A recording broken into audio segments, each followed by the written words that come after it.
to give a couple of reminders that this is happening as part of the New Frontier series in development economics.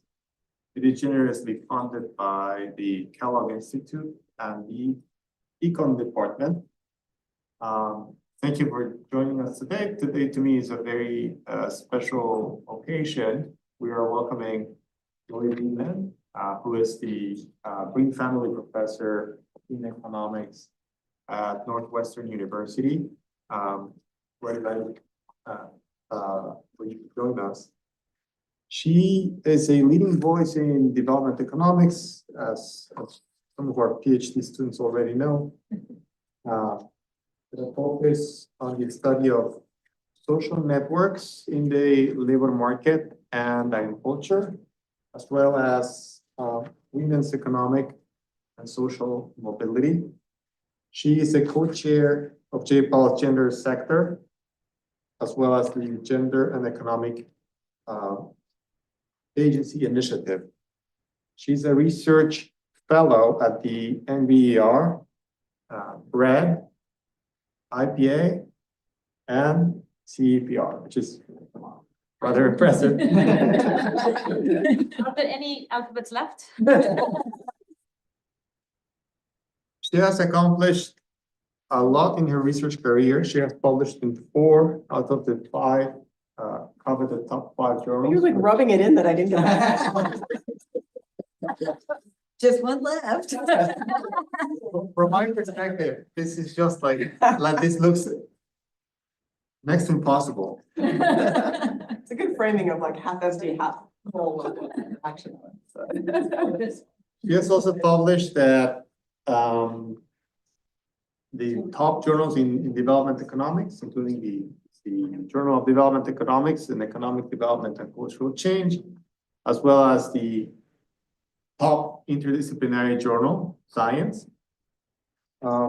She's also an associate editor at Journal of Development Economics and a member of the editorial board at the World Bank Economic Review, where I published my first paper. So in addition to that, I wanted to mention, and I know I'm taking long, I'm sorry. I met her in a conference at Northwestern, and what struck me the most about Lori is that despite her position and rank, she was very friendly and down to earth. And so I think of her as she is an excellent person, and we're delighted to have you here. Thank you so much for accepting our invitation, and we look forward to your talk. Great. Well, thank you so much. It's such a kind introduction. I really appreciate it, Alejandro. And I want to give a shout out to the graduate students in the back who already spent 6 hours with me. And now we're going to go into 7.5. So really we've gotten to know each other well. Thank you all for coming today.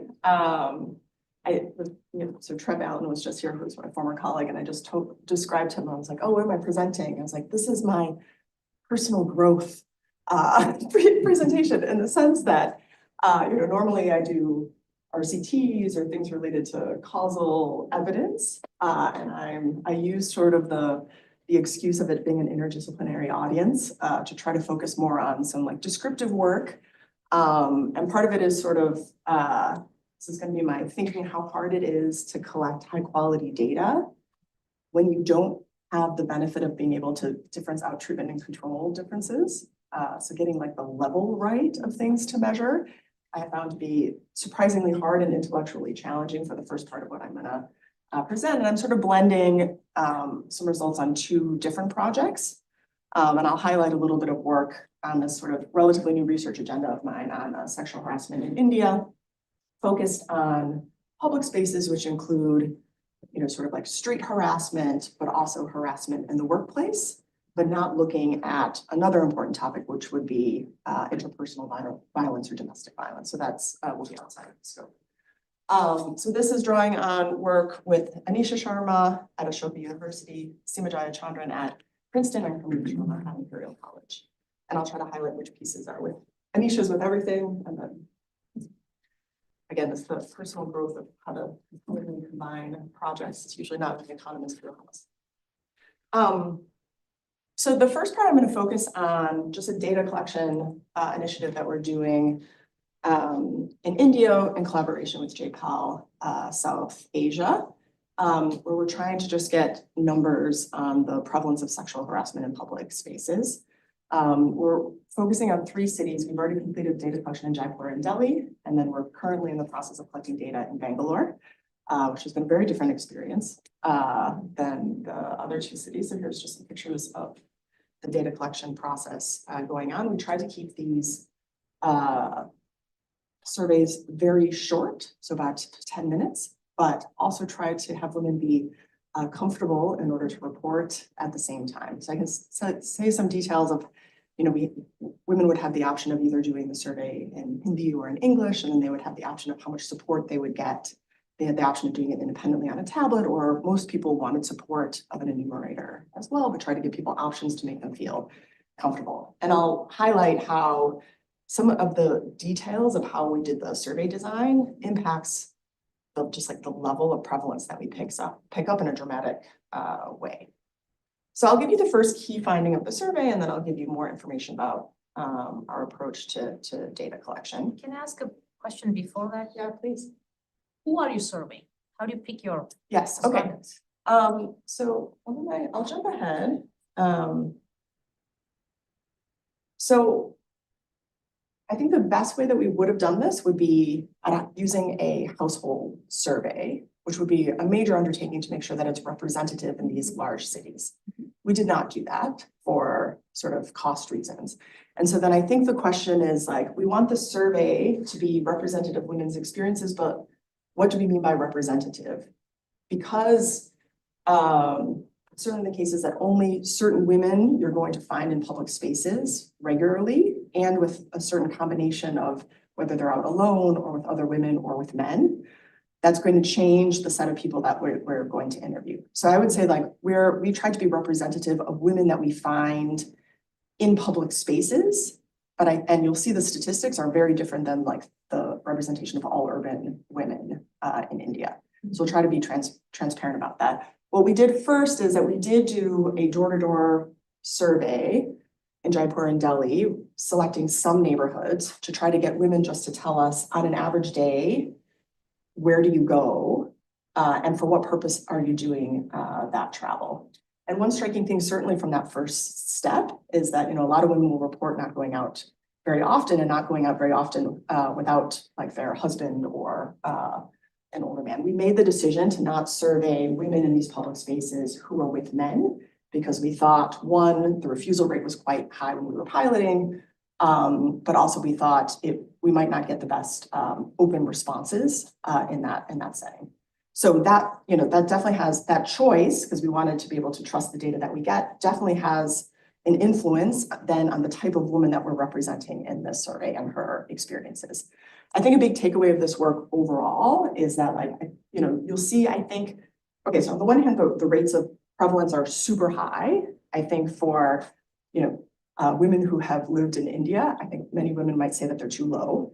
And I think one sort of takeaway, I think, from this work is that women in India are doing many things to avoid experiencing sexual harassment. And we're trying to document some of those things that they do in order to prevent it. But that's sort of artificially, in a sense, making our number lower because women are doing all these costly things to avoid. Even the way you're sampling is a strategy to avoid that, right? So if you rarely go out, or if you always go out only with men, a man, for sure, that's an important strategy. That's a strategy. And so because you're excluding those, whatever you get is an underestimate, right? I mean, in the sense that these are also women who are maybe more likely, because of their preferences or their requirements, to making themselves exposed to sexual harassment. But I think you're right, it's an underestimate of like the counterfactual world, where women were just freely mobile as we think they should be able to. This is surely going to be an underestimate of that. So we'll also in the survey emphasize how even women who are not reporting harassment report at a very high level of anxiety about going out into these public spaces. And the harassment that we're observing is happening during the day, which I think is also an important point, because I think there's a lot of expectation that like, oh, if women simply just stay home at night, which, I think women should be able to go out at night, but you know, maybe others don't. Even if you never go out at night, you're still, basically it's impossible to avoid having some experiences of this exposure. So we're hoping that that's going to sort of change somewhat the view of, oh, women can easily prevent this by just changing their behavior, that even with all of the things that women are doing in the setting, they're still facing, and I'll show you the sort of different types of harassment. Some of it, you might view it as mild, but there's very high rates of even, you know, sort of like groping, which I think we all should want to avoid. Okay, so maybe since I started on this about how we went about choosing our locations, and then I'll just go back to the key finding. So the first thing is that we did try to do this first step of identifying places where women who are going out are likely to be going on a regular basis, and women who are sort of representative of many different walks of life. And then we ended up identifying public spaces within each city that would provide us with an opportunity to interview lots of different types of women in terms of income, education, and occupation. And then we also, once we selected those locations, we did a shadow survey, meaning that, because there's also, even conditional on the places that we chose, the women who decide to actually stop and take the survey are not necessarily representative of the women that are in that public space. Mm-hmm. And so then we do the shadow survey to try to represent it with like the age distribution. You can sort of tell who's a student, get some sense of like the women who are in our sample, how representative are they of even women that are in public spaces. And so I think one challenge for us is— do you just count how many other people you see? Or? Yes. Yeah, so we have like a dedicated enumerator during each of the shifts, and then there's a tally where they just like indicate the number of women of, you know, their subjective assessment of age group. And then what's also important for us, it may be student, but then also like women in which kinds of groups are they? Are they in a group of all women, women who are with men who are not surveying, and then women who are just by themselves. And that allows us to reweight, but also just to be able to more, I think our goal, we're not going to be able to say that it's representative of all women, but we want to be able to sort of give a better description than I'm giving to you guys now of like, it's representative of like what part of the demographics of women in media. Did you keep track of who refused to take your survey? Yes, yes. That might also be interesting, right? So of the women we asked, I presume you're just randomly asking. And just, yes, I will say, yes. are there specific characteristics of those who agreed to take the survey versus not? Right, and so what we've also been tracking, there's like the different phases of refusal. The vast majority of people refuse before they have any idea what the topic is. Mm-hmm. And so, you know, people are just busy, especially you'll see we're picking bus stops and metros, people have things to do. Yeah. But the refusal rate conditional on telling them what the survey is, I don't have the statistic here, but it was smaller than what we expected to be. So not to mention, like we got the feeling that like if a woman had time, and because we had done this like segment where it's like only women with other women or women alone, the women seem to be pretty happy to spend their 10 minutes with us to share their experiences.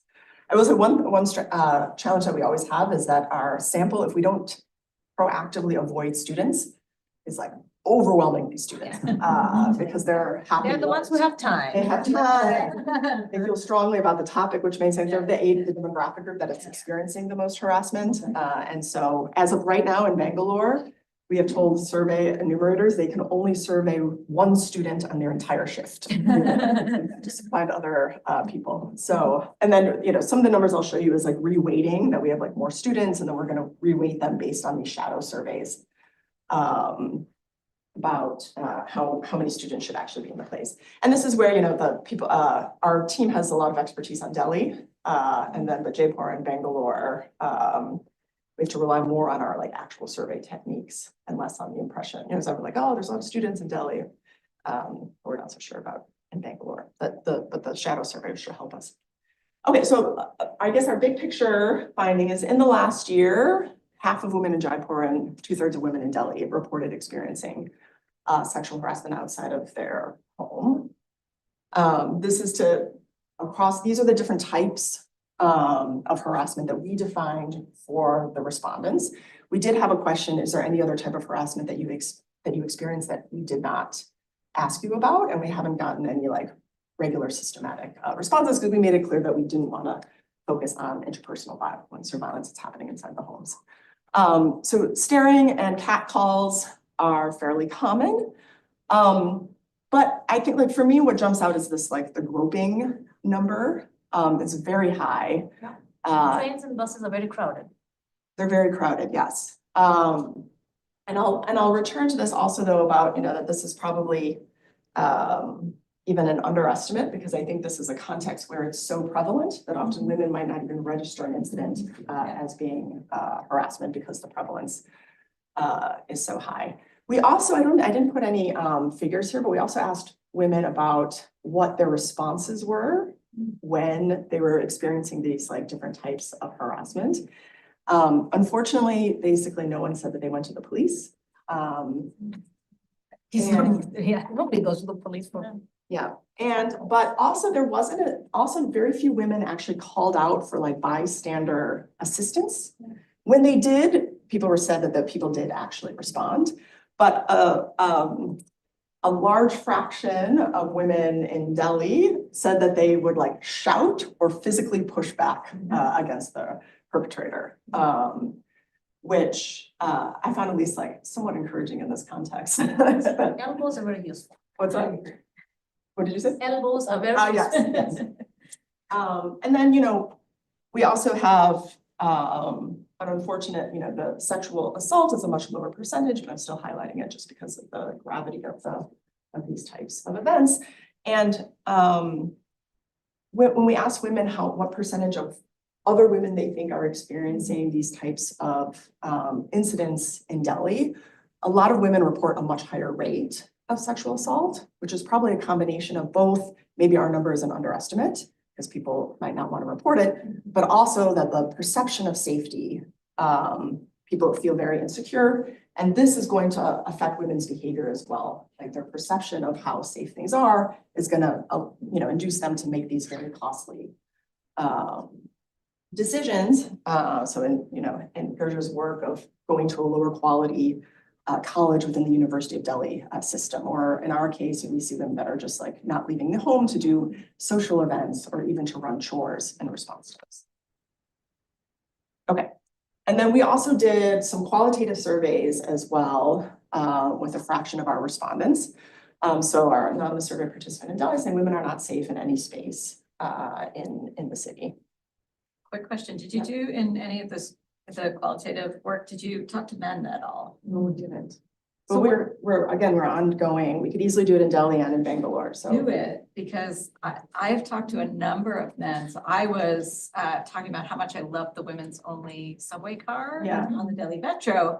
I do too. Me. And I've had several male friends tell me that they also get groped in the rest of them. So wow. yeah. And I was like, oh.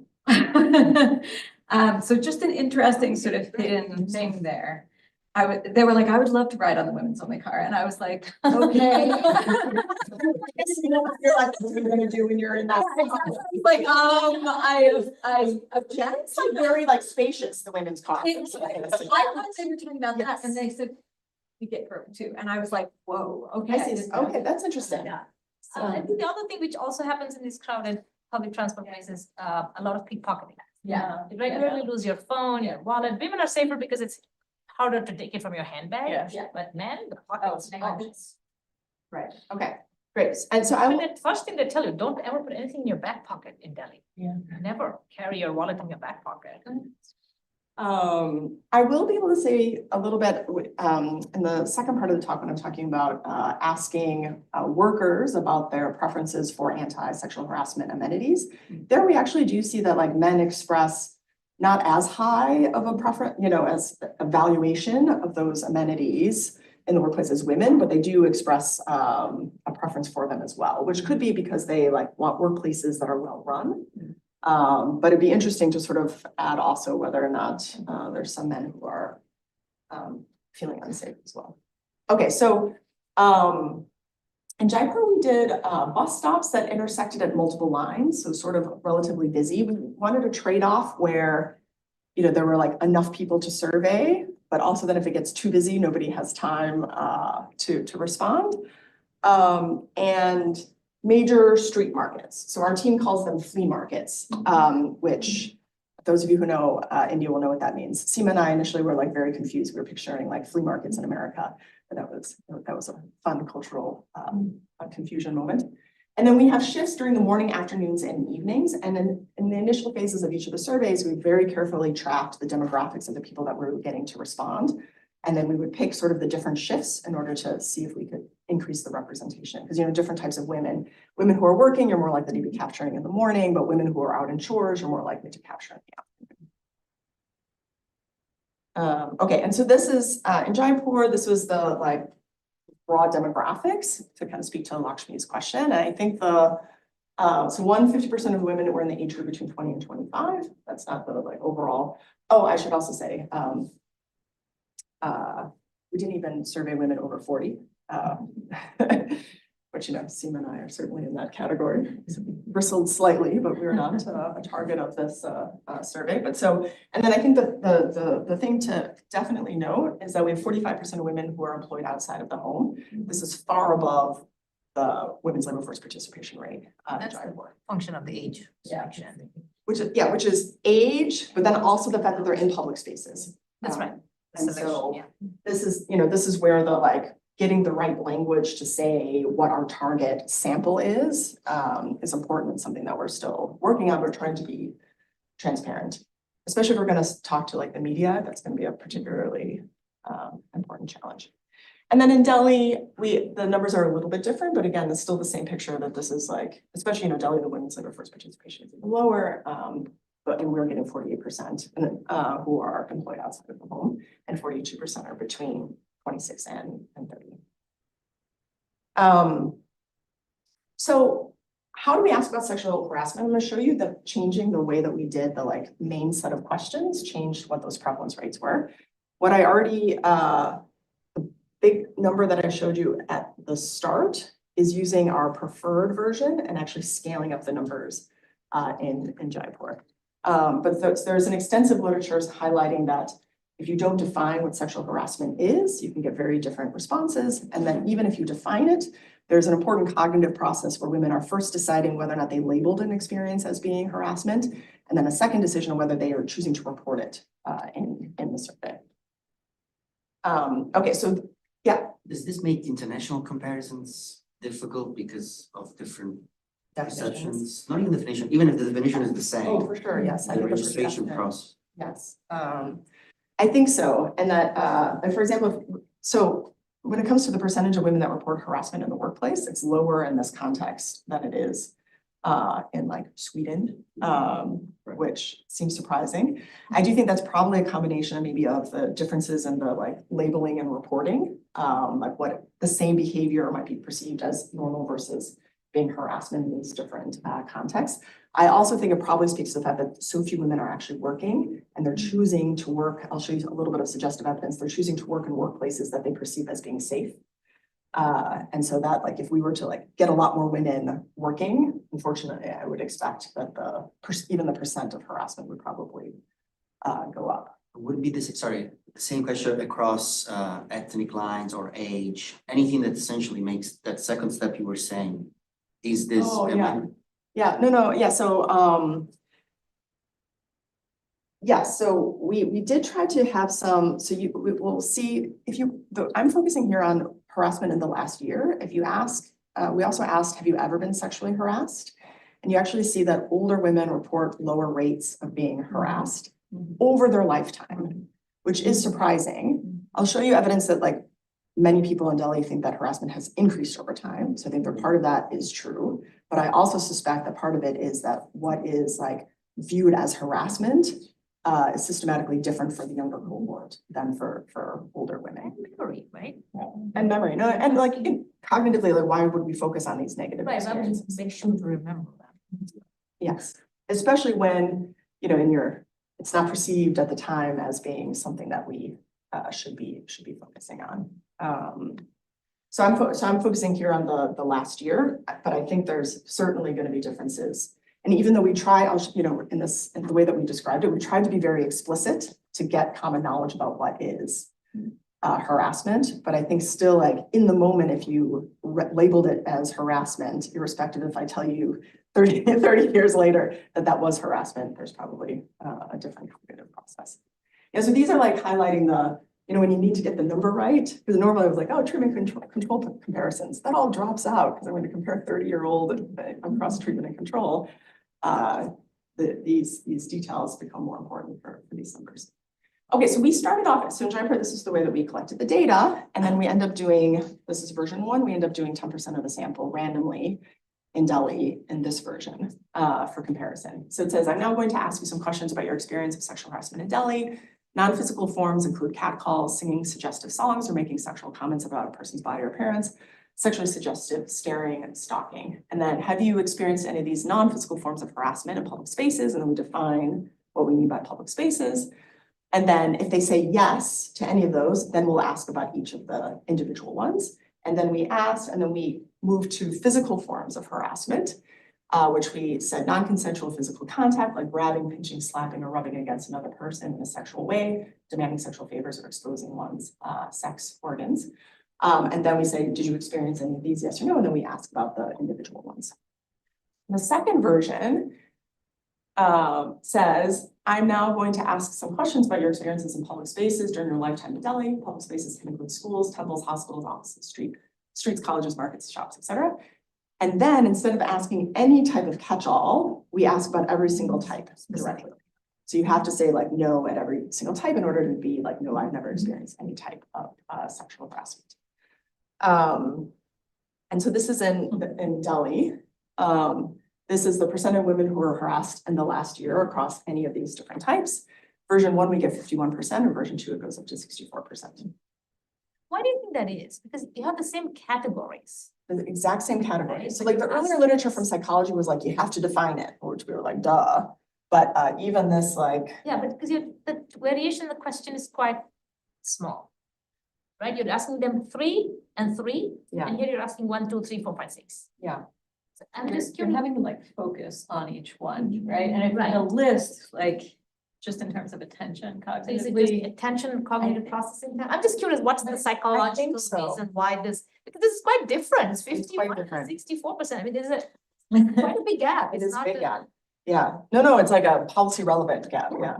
Is version 1 conditional on saying yes, I experienced that, and then you ask individually, right? Yes, exactly. So So you maybe have to that's- say for those 2 categories, for the non-physical and the physical, Yeah, you have to have so- said, yes, I've experienced one of One of those. these. Then you So ask maybe one, you two, don't, three. yeah, so you don't think staring is sexual harassment, for instance, so you say And then you no. ignore it. And then then ignore the you rest don't, of the you don't categories, specify maybe. the categories, yeah. So if you go where you stared and then you're like, yes.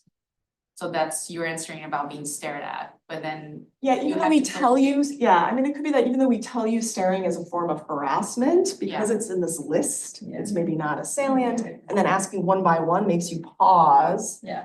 and say like, oh, Yeah, and it's probably like, oh yeah, actually on the way here. yeah. Now that you mention it. Somebody's staring right there.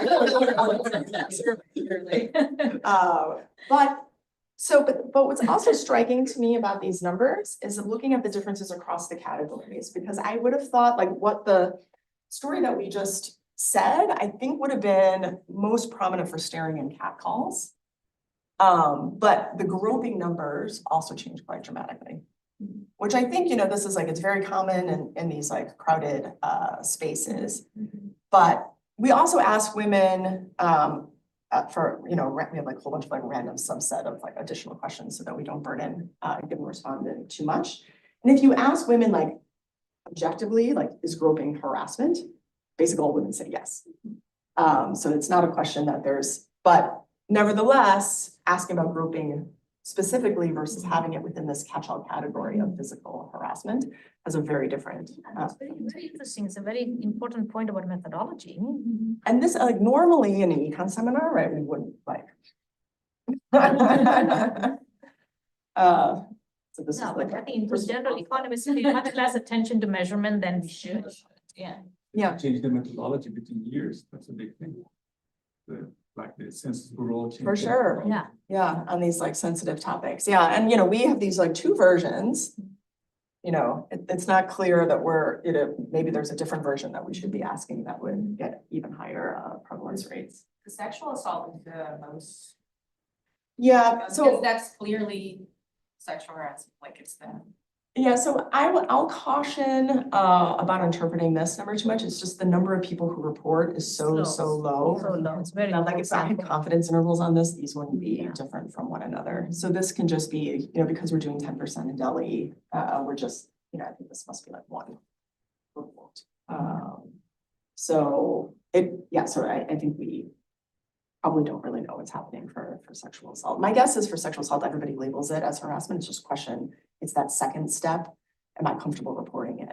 or Yeah, but not? also it's in a very public space, so this. So we're doing the They interview. may not Yeah, wanna so the say actual it. sexual Yeah. assault is probably lower than in some other spaces. Yeah. Oh, yes, Yeah. I agree with that. Yes, as opposed to like the interpersonal. Yeah. Right. Yes, agreed. Yes, and these are sort of the like stranger, I don't know if I included it, but we also asked people like who did the harassment. And it's true that for all of the categories except for assault, it's like 90% a stranger. Yes. And then sexual assault is the one category where even in these public spaces, it's like a majority stranger, but not all. So it's, in that sense, it's also a different type of harassment. Lori, if you go back and talk to men, would it be interesting to actually ask them how much the men report that women are exposed to these? Oh, yeah, so Yes. analogous to our. like- Yeah, so you have- women say their friend, you know, based on their friends, whatever, yes, it's high prevalence, but do men also? Yeah. Yeah. And know have they about seen, this? have they seen any of these behaviors? Have what? Have They they seen any, witnessed- have Yes, they yes, yes. witnessed? And what did they do? Well, But that would become a little sensitive, but you know. Yeah, I guess so I think it's a great suggestion. I think I'm already seeing the challenge though of finding who to- representative men who to to ask, answer the survey once we reveal the topic. Yeah. That it might be like a very selected sample of men who agree. Agree to, yeah. But there, you know, I guess we can try doing some survey design Say of, women's safe. Yeah, just safety. I Women's think in safety. general, we always go with women's safety. Yeah. In all of my work on this Yeah. topic. Okay. That being said, I still think, I think that like versus harassment, I agree that the Yeah. elements, these are the kinds of things we can try testing to see. Yeah. Or we can even make it like a dummy survey on some other topic primarily and then just ask 2 questions Yeah. on I mean, harassment most within it people and see want if you to get seem different. like they care about that. Agreed. So. Yes, yes, but even, yes. it could just be public safety, it doesn't even have to be Yeah, that's women's true. safety. That's No, especially because we do want to ask about men's experiences. Yeah. Yeah. So that's another advantage of asking them Mhm. about their own experience. Okay, this is great. Like the takeaways, let's not forget about them. Okay, and so now that from the qualitative work, I'm used to all of this, being harassed in public spaces, I don't even think of that.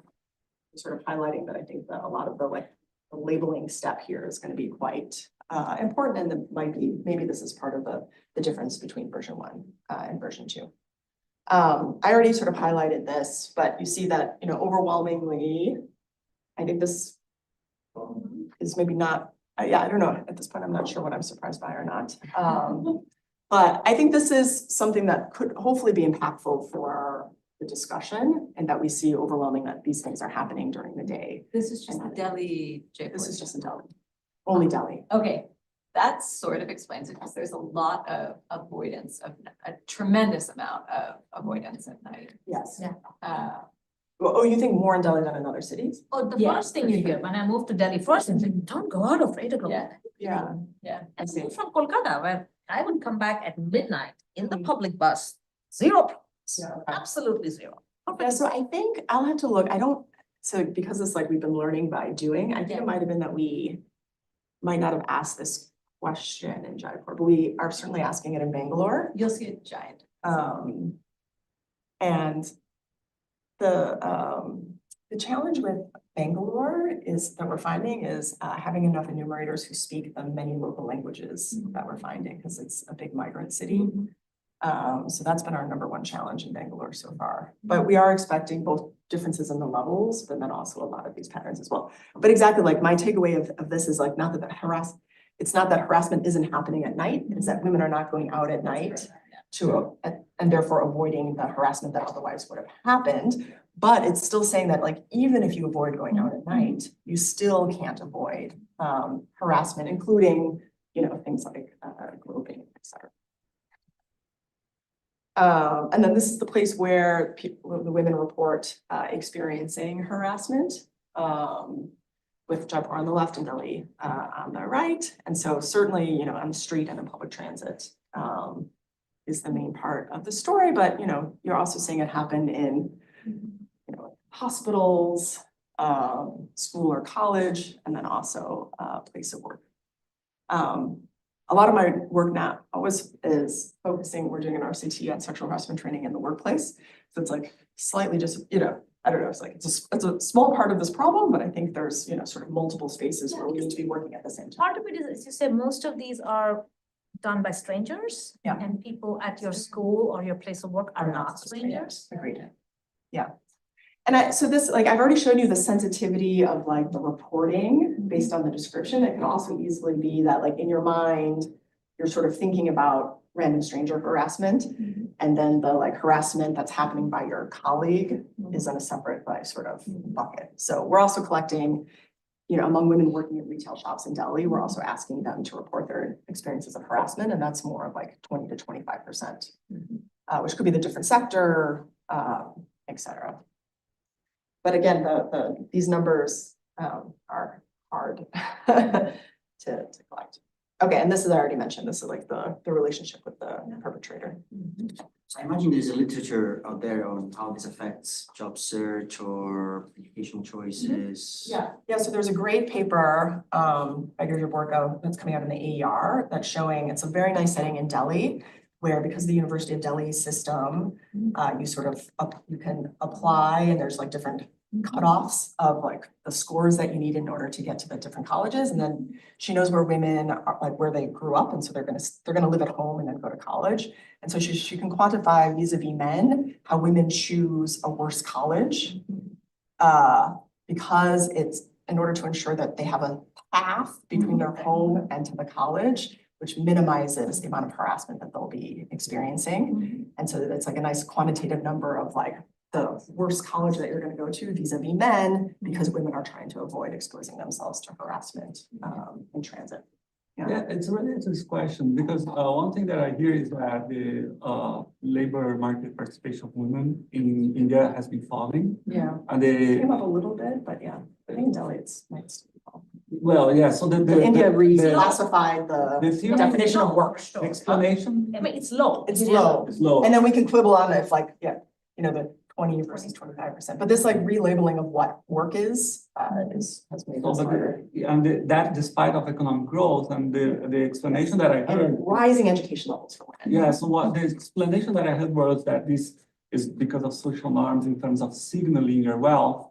But it seems like this is an alternative explanation because if the safety is a luxury good, you'll become richer and you just don't have to go out on the streets and be exposed to all of this. Yeah, but I think there's also an important interaction of those two mechanisms. So if you know, in your household, if you want to follow the social norm of women not working, you can also sort of point to safety issues as a justification for women not to work. And so this is where, you know, like women are reporting, I think, perceptions of, you know, more security concerns than we see reported. Again, I'm trying to be like descriptive on what, I'm not sure what the truth is.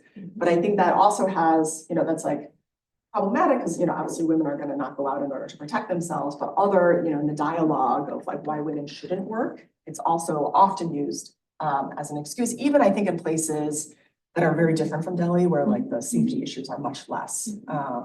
So I've done some work in Uttar Pradesh, you know, and then outside of Lucknow, and you know, families are still citing the safety concerns, which is like a very different. Basically compliance with the social norm. And then this is used as an objective excuse for it, which I think further complicates it, where we want to sort of be able to like think about each of these pieces, but I think they're interacting. Okay. So maybe we're making this problem worse by drawing attention to these numbers.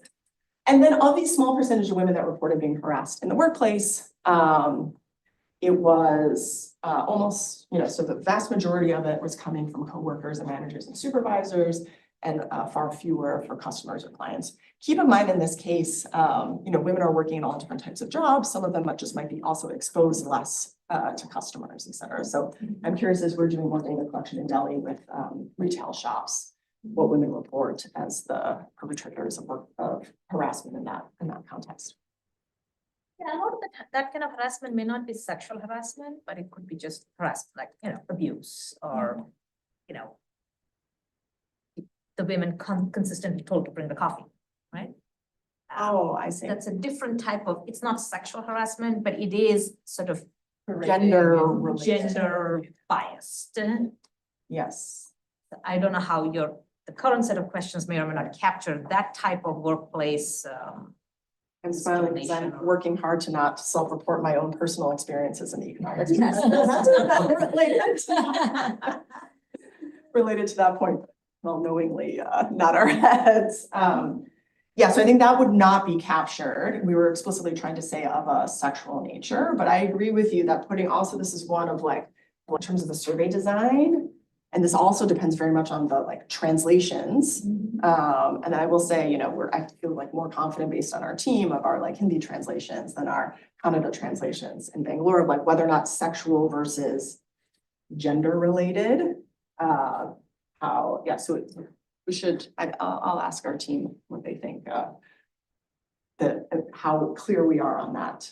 Either way, just so that we know. Okay, and then I wanted to also just emphasize this, like the burden and the harm for women goes beyond the direct experience of being harassed. This is a third of women in Delhi report being extremely anxious about experiencing the three most prevalent forms of sexual harassment. And very few women basically report not being anxious at all. Kind of in awe of those women who report not being anxious at all. And then, sort of the qualitative evidence, we have to think 10 times before leaving the house. This is, the woman was referencing about what she's wearing, who she's going with, what time of day, while men don't have to. So sort of the inequity. And then women also, this question was like, continues to be surprisingly hard. I feel like it's clear.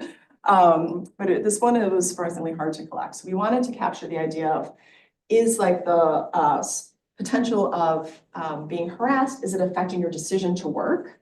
And if you are gonna work, where do you work? So this is sort of like the story of like which college you go to. And we do find, so this again, this is in Delhi, whether to work, about 45%. I think it's maybe not higher than that because, for some women that it's an economic necessity to work. And then where to work, we have 67% of women reporting that the risk of sexual harassment in public spaces, so like getting to the office or in the office, is very important for their decision. And then, in terms of like, does this fear affect their daily choices on how to conduct their lives? We have chores on the right and social activities on the left.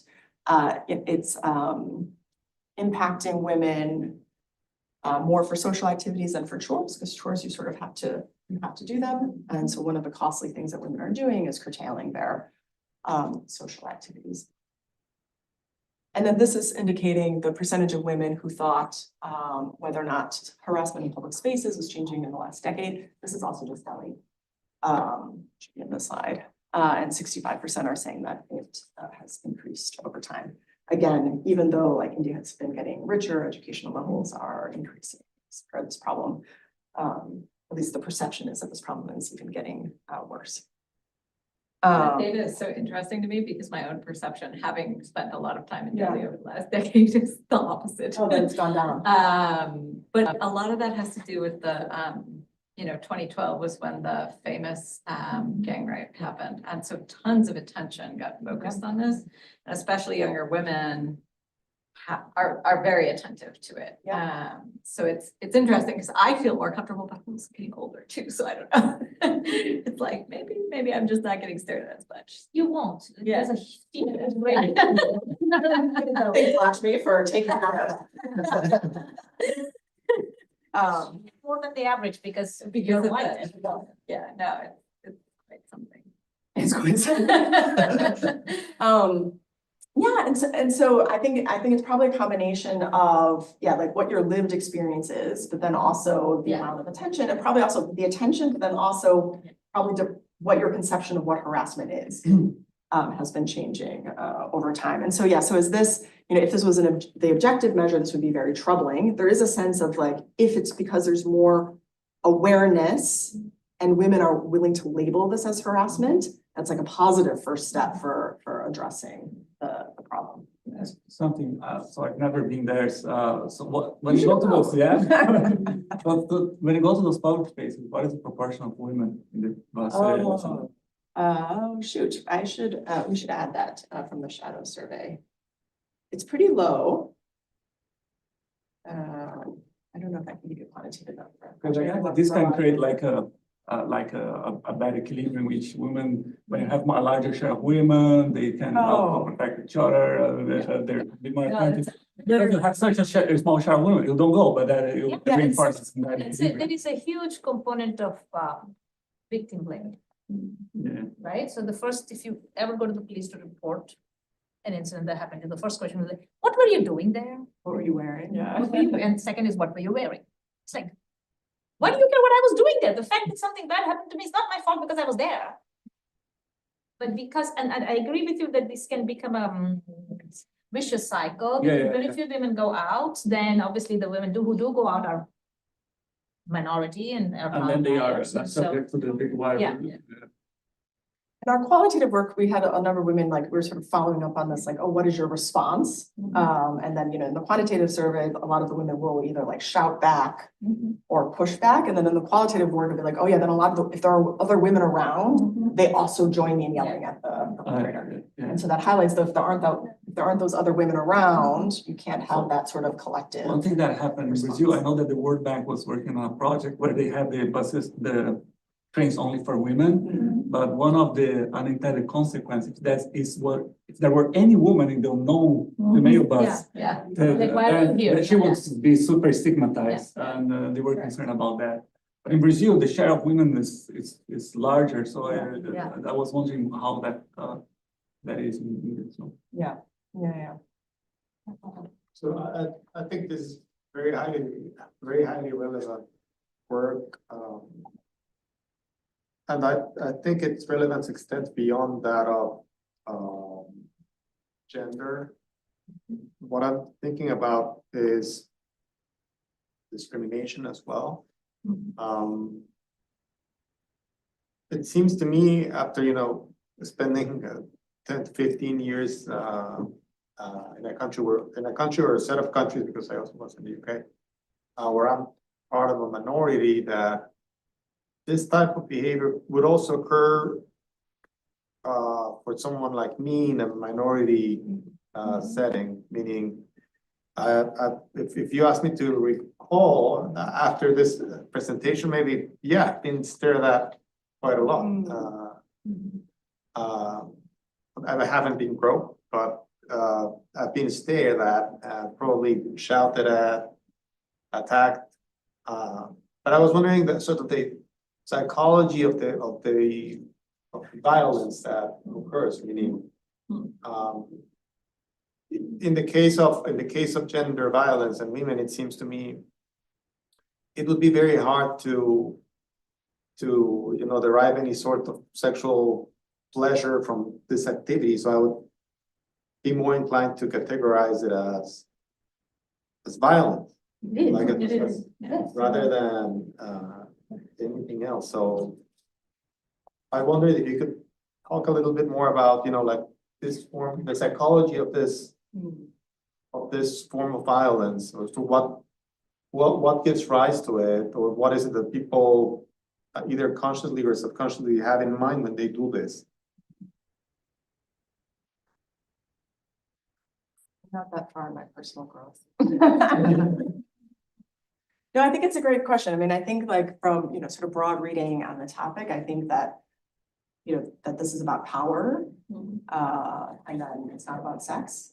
And so thinking that, in terms of motivation of, power and feeling like you want to sort of like maintain your hierarchical status, And it's, basically no cost to do these things in this context. Yeah, so there's nothing in this research that can speak directly to that, although, yeah, I don't know, in our interviews with men, I doubt we'll be able to be like, and so. Yeah, I don't think you'll get any. I don't know that that's in my comparative advantage, but No, yeah, you it's could great to ask grapple other with. ways. Why do you think men do this? Yeah, other men. Oh, yeah. Yeah, We don't would never. You're a good guy. You would never do it. And actually, they probably They are are do a good guy just because they're taking the. Yeah, no, I was gonna say, which is probably true, yeah. It might be useful just to see how they think about it. Yeah. You could also do like a list experiment or something like that, where you basically say like, which one of these things Yeah. is a I've never had a motivation. good experience with the list Yeah. experiment, have you? Yeah. Oh, okay, well, And it was related to things that people don't want to talk about. So it's Yeah. like being able to reveal that, and it's not Yeah. specific to No, the individual. No, and especially about things like about men getting involved, they're not gonna admit to you. No, they're never gonna say it. So yeah. having a list will actually help them to reveal. Just done it badly. it. I've tried to do it like 3 times and I just get like mush. Yeah. Okay, but this is, yeah, and I'll check out your work for inspiration of how to do it better, perhaps. Because at this point, I was like, I'm giving up on list experiments, because they it takes like a little bit of time. Yeah, and you need a big Survey. sample. You need a big sample and you don't get the individual level data, Yeah. which is annoying, but it does allow Depending on you what the to like question though, yeah. say something. Okay, and then, so this is the, when we ask women their beliefs. And here, I guess we could divide it up by age category, but like, the older women, we don't have a ton of them. Say the older women who are younger than me, sample. So out of 10, this is like the sort of surprising number that women are reporting that on average, they think between 6 and 7 women would have experienced like something like sexual assault. So they're supplying the number. There's. Okay. But this Yeah, may be, because we wanted to say, are people like underreporting for Yeah. their own experiences versus like what would, sort of similar to what you're saying of like, oh, asking about others. And here we get very different, very high. very, very, very high estimates, yes. And actually estimates that are like, they're surprisingly, the gap between this, like, the levels of severity is smaller than what I would expect as well. Like you sort of would have expected, people would say 10 for staring. And then lower for sexual assault. Okay, so I'll pivot now to talk about sort of other ongoing work on workplace sexual harassment. So India does have legislation which is intended to be helping women remain safe in the workplace, known as the POSH Act.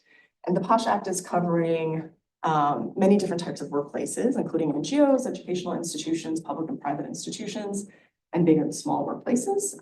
The specific details depend on the size of the firm. So it has a focus both on prevention as well as redressal.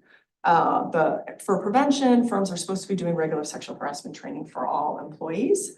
And you're also supposed to have like a sign up about the POSH Act. And in particular, also you're supposed to have a sign up about the redressal options that are available through the POSH Act. My colleague, Garima, has shared with me pictures of garment factories in other parts of India where compliance with the POSH Act was actually successful, and there's big signs with information about their reporting options. But I think that her experience with these multinational garment factories, from what we're seeing, is a bit of an outlier. And then the redressal options, if a firm has greater than 10 workers, they're supposed to be setting up an internal complaints committee, and the act is very specific about who can serve on that committee, the training of those committee members. And a key component is the head of the ICC can't be a member of the human resources department. So it's trying to have a system where there's sort of multiple checks and balances. If you are a firm with less than 10 workers, which is of course a large fraction of firms in India, you're not expected to set up your own internal complaints committee, but there's supposed to be local complaints committees that are available in your geographic area to allow women to report. In our work in Delhi, we have found 0 functioning local complaints committees, which was unfortunate for us. because we would have liked to have shared information with women workers in these retail shops about their options to report to the LC, but in fact, they're non-functioning. We are trying to embed in like a petition to as part of our experiment to try to get some movement and push to try to set up some of these LCs. Because, you know, if it's not happening in a big urban setting, the likelihood of it happening in other places would be dramatically lower. And then the idea is women can ask for termination, compensation, an apology, or a suspension for the perpetrator. And then firms are supposed to report the number of cases that they received from an ICC. I think what happens, even for companies that, I'll show you evidence that compliance is quite low, even self-reported compliance. Again, the measurement here is tricky, so we're getting sort of lower bounds.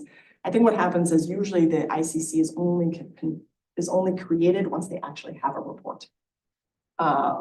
And in this space, like the NGOs that are working to assist firms that want to set up an IC, they try to very much have a narrative of like getting complaints is a success because it means that you've created a workplace culture where women feel like there's that they're safe enough, that they'd be protected if they report, and that it's a climate that you're signaling as management that we want reports to happen. And so this is like if you're designing an RCT, sort of laying the groundwork for the fact that having an increase in reports would be a big success. We're not saying that our experiment is increasing sexual harassment, but instead we're trying to increase the amount of reporting. Okay, so in the data that I just showed you from like women in public spaces in Jaipur and Delhi, we also asked them about what would be the kind of amenities they would want to see in the workplace in order to protect them. Actually, well-functioning complaint system was highly listed among women. So women that are in these public spaces seem to want this particular part of the POSH Act. People are not very enthusiastic about regular sexual harassment trainings, which is something that we're trying to do nevertheless in another project. And sort of also consistently, like for my own workplace, I always sort of thought women in senior management as a big part of the story, but at least the women in public spaces, and then we'll see similar things when we're looking at business school students. Women in senior management is not ranked very high in this set of amenities that would help protect women in the workplace, which I found to be kind of disappointing. Okay, so we attempted to do, all of these like attempted, the theme is data collection. It's hard when you care about the level of the number. So with Anisha and Carmini, we undertook a big data collection effort with firms in India. So we partnered with an Indian registry, Vicky, I think they're fine with us sharing, and we did phone and email surveys. So we had a success rate of 28%, which we are like very enthusiastic about. In other settings, a response rate of 28% is kind of dismal. But like it was one of those where like each interview, you're like, ooh, we got another to respond. And so the phone surveys were 30 to 40 minutes long. And we had long survey, so yeah, it is pretty long. And we really tried to get like the right person to respond within the firm. So there was a multi-stage process of first like getting like anybody on the phone, because you know sometimes the FICCI records were outdated, or people, you know, you just like have some generic number, and then them to refer us to somebody within like HR or a relevant person who can answer the questions, etc. And so we got either HR heads or other sort of managerial executives at these firms to answer. Our top 5 sectors were IT, minerals and energy, banking, consultancy, and geographically they're spread across India. Can I ask a question about like representation of women workers in these types of firms? You know, given the background of low female labor force participation, like how many women are actually employed at these firms, like predominantly female, or are these firms the kind of firms where like if they fire a woman, they're totally fine because they're just going to replace her with someone else who's like, so women workers are not that important for these firms. Yeah, I don't think they're important. And so the fact that the firms don't care about this safety stuff that women care about, you know, makes sense. Because they're replaceable. Yeah, no, I think that's what, and then you know, there's lots of anecdotal evidence of women, of firms trying to hire women because they think it's a good idea. Yeah, And then having, you know, negative experiences. Yeah. And therefore deciding that they don't want to. like it's just too much hassle, right? Yeah. So this is another kind of Yeah. hassle factor. So I don't have the statistics here, but these are, you should definitely be thinking of male majority. Male majority firms, workplaces. okay. I Are don't know there that we have any any female sector. majority workplaces in India? Yeah, I was actually gonna say that, because like even garment, I guess maybe garment factories, I'm but not they're really even, sure about that. but they're much less percent women than in, compared to Bangladesh, for Exactly, example. yeah, Yeah. So I would say in our work in retail shops in Delhi, it's on average like 10% of firms have any female worker. 10% have any, yeah, even if Yes. you go to retail stores which are catering primarily to women, you go to Bras. jewelry stores, makeup stores, Bras are clothing male. stores, they're all Yeah, male. it's all men. Okay. Even For some reason, the social norm is you garment can't work in section. stores. will be a man. You know, that's Yeah, actually. I know, it's something I learned from the I survey. hadn't actually. Why? I don't know. But it's true that it's all. Yeah, because women just don't. Yeah. This is a consequence of the super low female level force participation. It's a manifestation, let's put it that way. Manifestation. Agree. And so, yeah, I guess for the graduate students, you know, I think like this is such a like an alluring topic to study, but it's one of these things that like, because it's so low, you never have statistical power to be able to study. Ever. Like you can never have women's labor force participation in India be outcome variable and be powered. But I'm happy since I have tenure to try to still pursue it. But you know, as a cautionary tale for job market papers, yeah. So you should be thinking about male majority, and so and then in Delhi we even like our work that we're doing for sexual harassment in the workplace. We are going to be doing training for even firms that don't have any women but we are doing some screening of like there's the potential of hiring a woman in that sector. So there's like a bunch of, you know, things like car parts or whatever. We're like excluding those kinds of firms, but even like, you know, in terms of like selling clothing, salons, like restaurants, things that you would think there would be a relatively high percent women, it's still fairly low. Okay, so if I'm gonna call up a firm, the firm is willing to respond to me, and I ask them, do you comply with the POSH Act? What are people gonna say? Why, yes, we do. So this is another measurement challenge.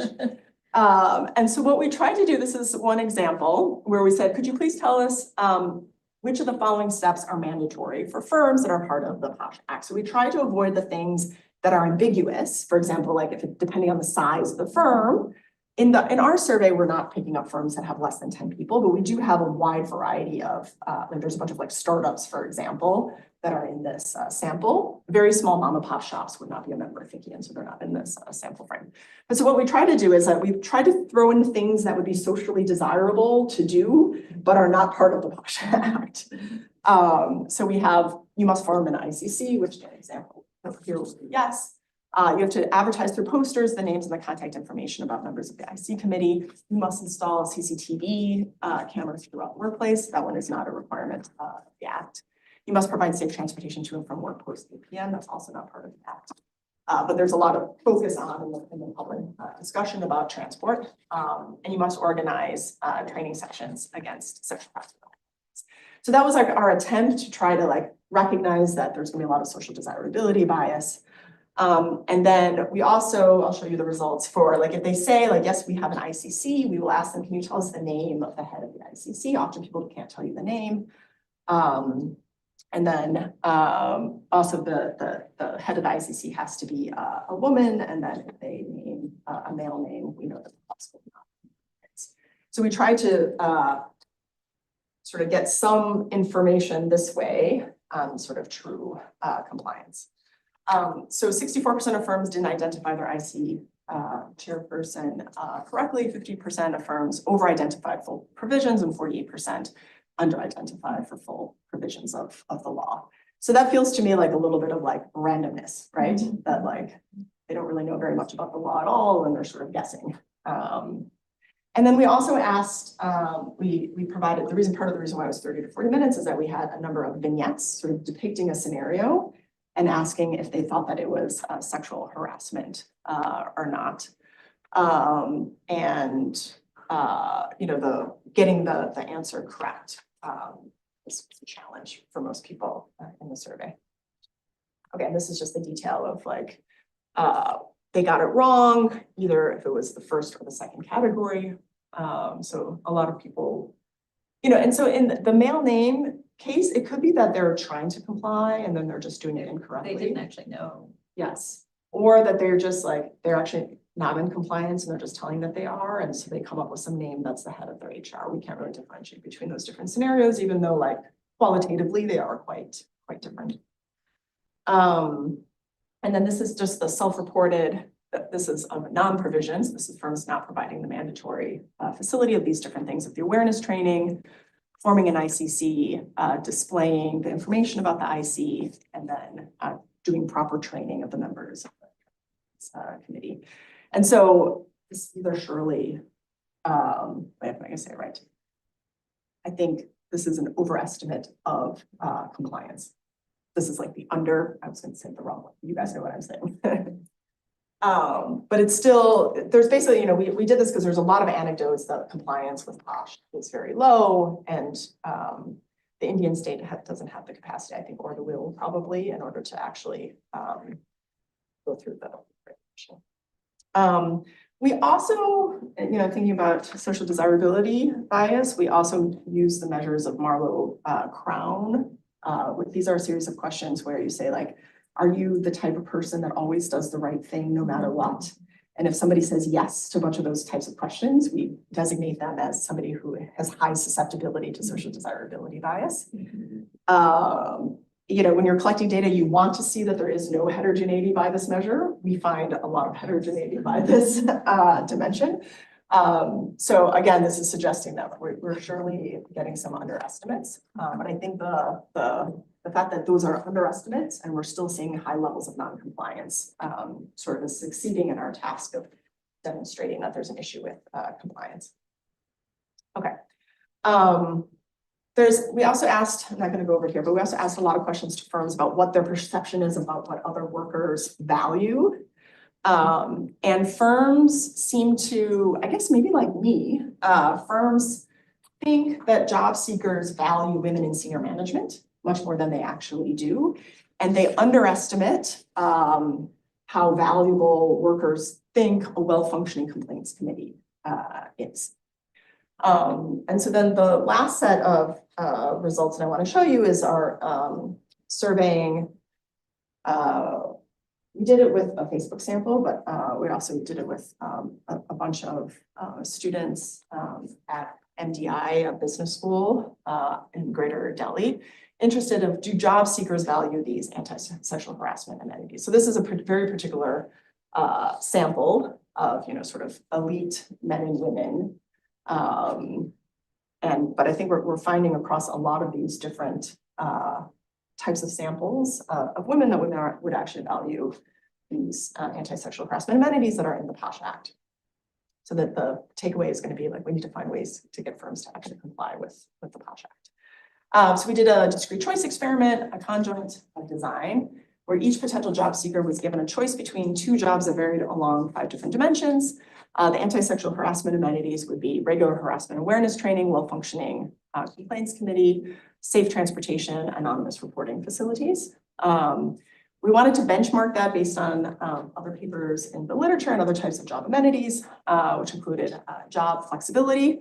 Our definition was the ability to set your own hours. I think now, post-COVID, I guess the ability to work from home probably would be the more natural flexibility, but we sort of did the setting your own hours to sort of match the existing literature, although there are papers about work from home as well.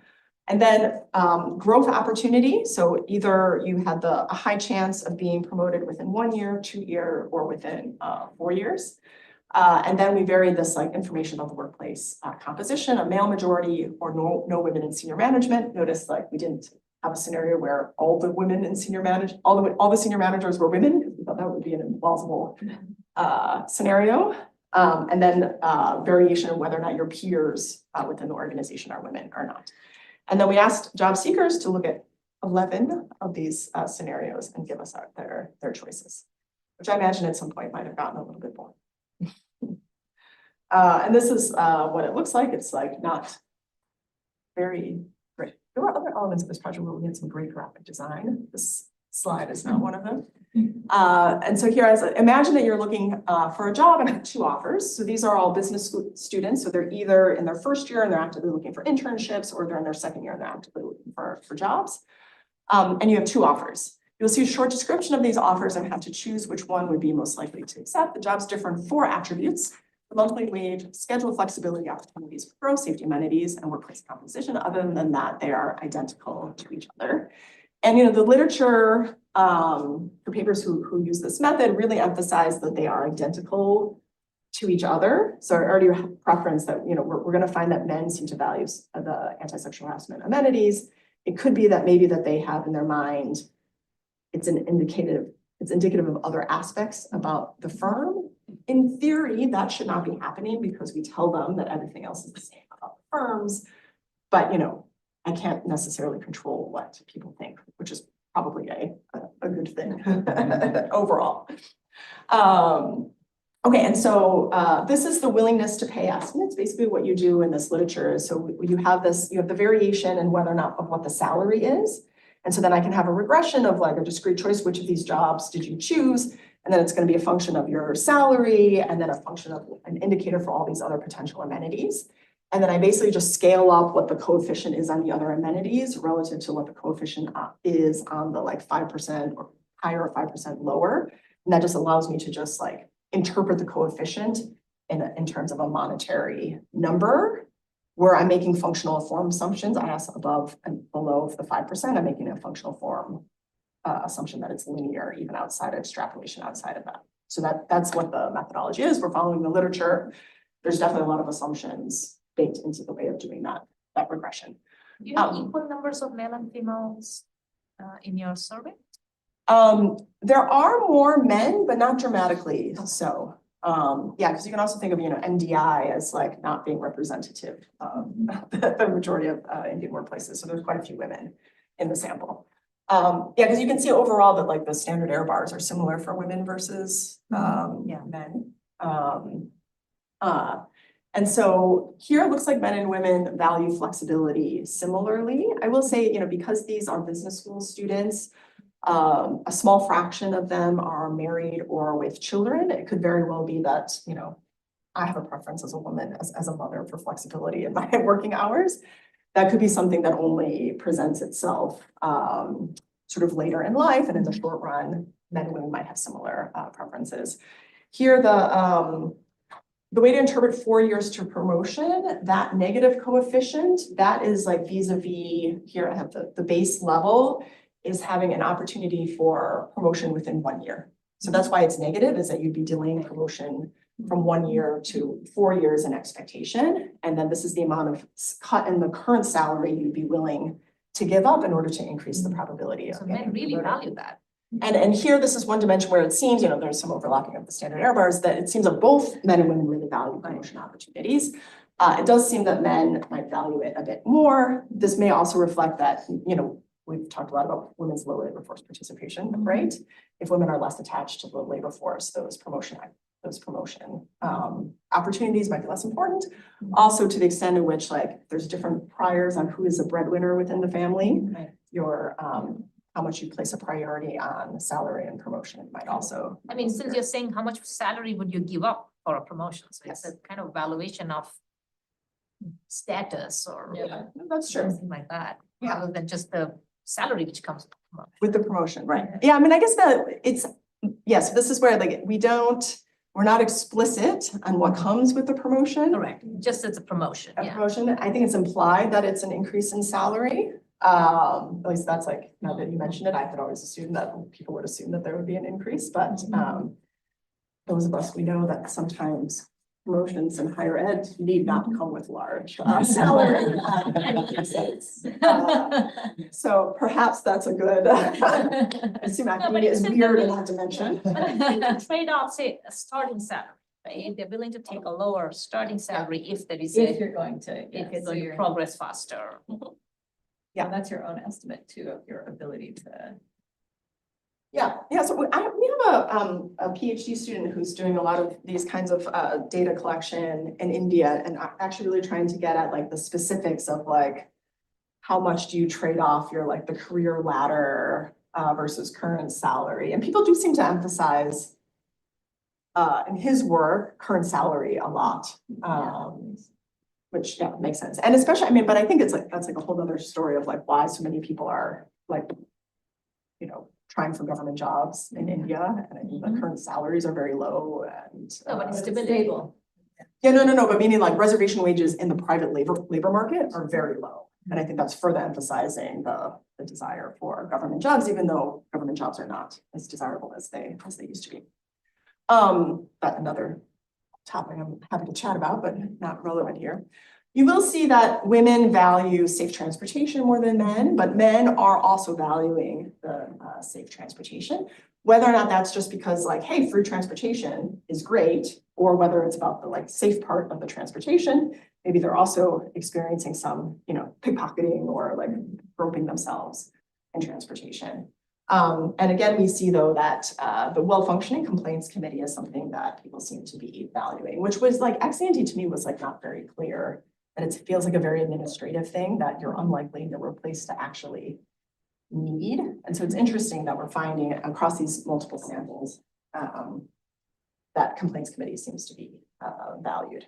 I think it's just maybe a signal of, this is a firm which listens to its workers. Maybe, yeah. Yeah, because I mean, it's a bit lower, the anonymous reporting facilities, but those are also still valued, which could also be like, oh, I'm just here, I want to listen. But it's true, a difference between a complaints committee and anonymous reporting is there's an expectation where there's a process of how to respond and not just hear the feedback as well. I guess the other thing to point out is that this the differences in the role of senior management here is similar to what we got when we asked sort of like women in public spaces as well. So my takeaway is I think it seems like women in management positions in India need to step up their game in terms of making a policy change. But that's very easy for me to say, having tried to be a senior woman in a male-dominated workplace. It's not always that easy. Yeah, we should check what those numbers look like in the US. I'm not sure that they would be wildly different.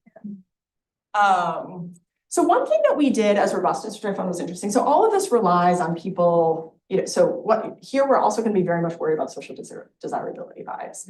So there's a couple of things that we did. One is that we do the same, you know, asking those types of questions. Are you the type of person that always does the right thing no matter what? And then we can do heterogeneity by that. And in this sample, we see far less heterogeneity along that dimension. But, you know, what does that mean? A null result. It doesn't mean that there's no social desirability bias. It could just be that everybody is having social desirability bias and there's no variation. The other thing that we do is that we randomly